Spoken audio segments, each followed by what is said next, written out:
这是自2018年11月时任澳外长佩恩之后，时隔4年，澳外长再次访华，也显示此前陷入低谷的中澳关系回暖。实际上，中澳经贸关系历来紧密，中国在过去的12年里都是澳大利亚最大的贸易伙伴，也是澳大利亚最大的出口市场和进口来源地，两国的经贸往来互利共赢。然而，在澳大利亚莫里森前政府的执政下，中澳关系从2018年起就不断的恶化。在莫里森指示对中国贸易展开调查并设置障碍后，中国也在2020年对澳大利亚的大麦、葡萄酒等农产品征收关税。贸易数据显示，莫里森政府企图与最大贸易伙伴中国脱钩的结果是自尝苦果。澳大利亚葡萄酒持续数年对华出口2位数的增长势头于去年10月终结，随后销量开始暴跌。有德国媒体曾报道，从2021年开始，澳大利亚许多葡萄庄园传出大丰收，生产出创纪录的210万吨酿酒用葡萄，但由于需求量减少，许多独立种植者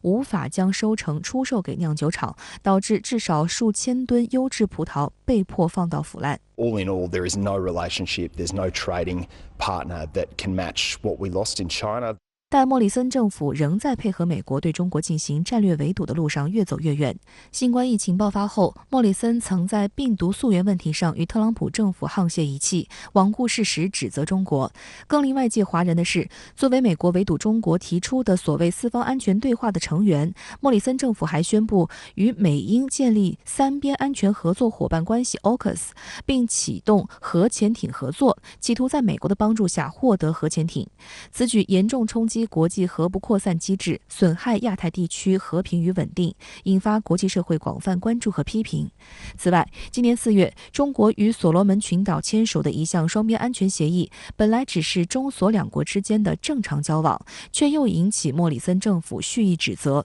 甚至叫嚣要为台海冲突做好准备，对中国发出开战的挑衅。就在中澳关系因莫里森政府的种种操弄降至冰点之际，澳大利亚迎来大选，莫里森不得民心的行径也让他失去了总理的位置。阿尔巴尼斯上台之后，外界注意到澳工党新政府今年5月上台以来，在对华关系上发生一定程度的转变，与中国间的高层沟通渠道正逐步重新开放。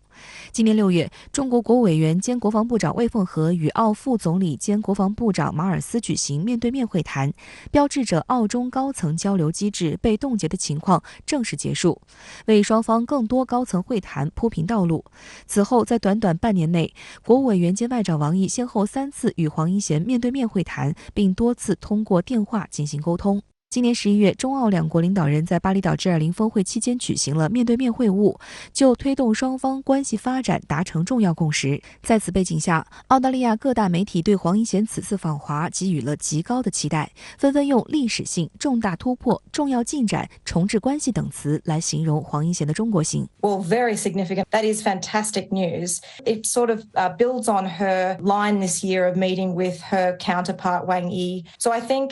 Penny Wong will have to prepare for that visit to China exceedingly carefully, as it is a sort of watershed moment in the relationship. 部分澳媒则提到了黄英贤此次访华的时间点正值两国建交50周年。After a tumultuous 4 years, this will be another leap forward in thawing the diplomatic freeze with our biggest trading partner. It will coincide with the 50th anniversary of diplomatic ties between Australia and China. 悉尼先驱晨报在报道中回顾称，1972年，时任澳大利亚总理、工党政治家惠特拉姆做出一个大胆的决定，历史性的长途跋涉来到中国。惠特拉姆访华意味着澳大利亚认识到澳中两国和两国人民之间接触与合作的重要性。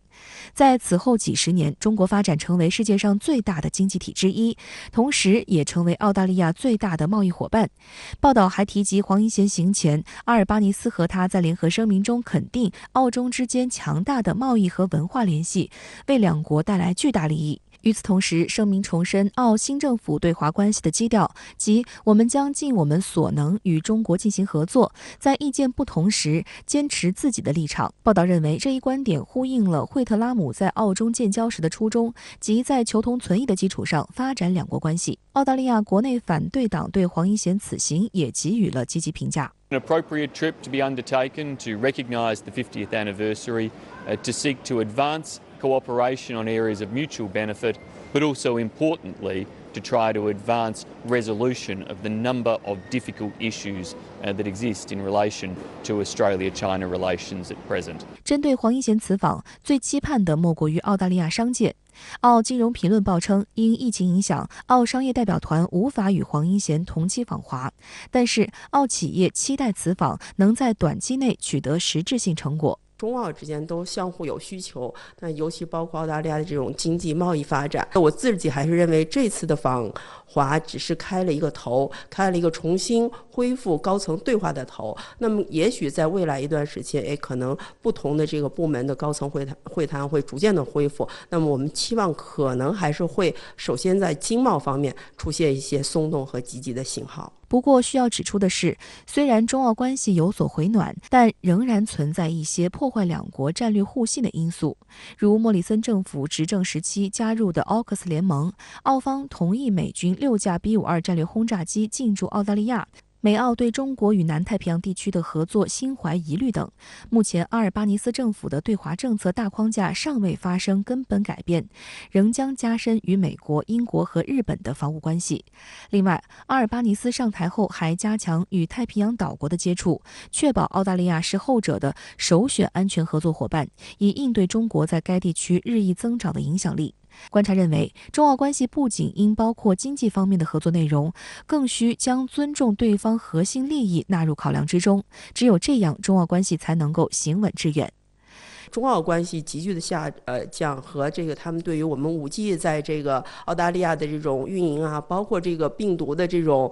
要去溯源这些问题，对，实际上包括涉疆涉台问题。所以根本上来说，我觉得首先澳大利亚要尊重中国的核心利益，在这个基础上，我觉得本着互利共赢，那么实际上不仅是在双边关系，我们也看到实际上在一些地区问题上，实际上双方还是有比较大的合作空间的。值得注意的是，在黄英贤启程当天，阿尔巴尼斯还宣布了一则重磅消息，任命陆克文为新任驻美大使。陆克文是澳大利亚工党籍政治家和外交官，曾任澳大利亚工党领袖、澳大利亚外交部长等要职，并在2007年至2010年与2013年2度出任澳大利亚总理。因大学时期主修中国历史及文学，以及能说一口流利的中文，陆克文被称为中国通。而目前，陆克文是美国智库机构亚洲协会的首席执行官，过去10年的大部分时间也都在美国，与美国政商界人士长期接触。外界关注阿尔巴尼斯政府任命知华派陆克文赴美担任大使，是否意味着澳大利亚对美政策有所调整？去年，陆克文曾严厉批评美英澳组成的 AUKUS 3边安保联盟协定，并警告称，这一协定会让澳大利亚未来20年内在战略上一丝不挂，在此期间将没有替代的潜艇项目。相关话题来连线特约评论员陈冰。陈先生你好。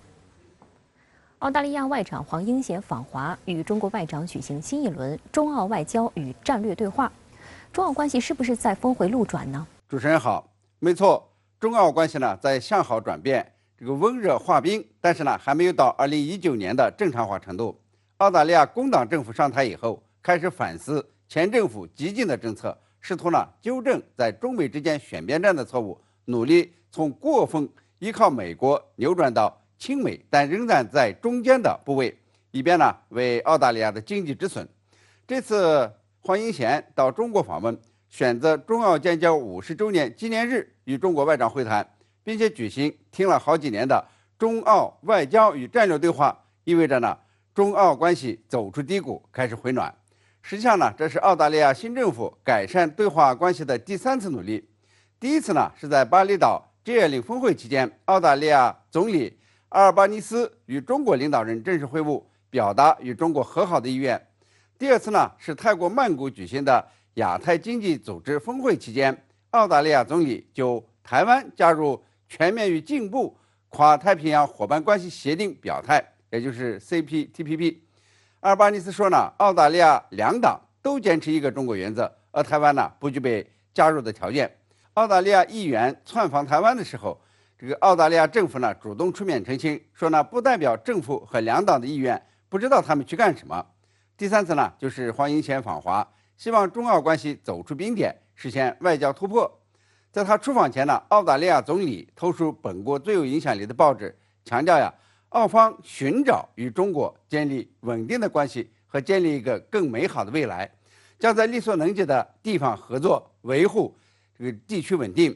而黄英贤呢，在纪念澳中建交50周年的一个晚宴上也说，澳方呢将寻找对话合作的机会，欢迎并期待双方对话继续。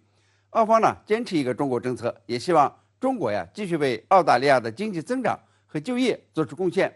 那么从中澳关系历史看呢，澳大利亚工党政府在对华关系上往往更加理性和务实。可以说黄英贤访华是推动中澳关系正常化的重要举动。但是中澳关系能恢复到什么程度，能不能回到2019年之前的那种状况，还要继续的观察。澳大利亚需要做出实际行动，仅仅表明立场还是不够的。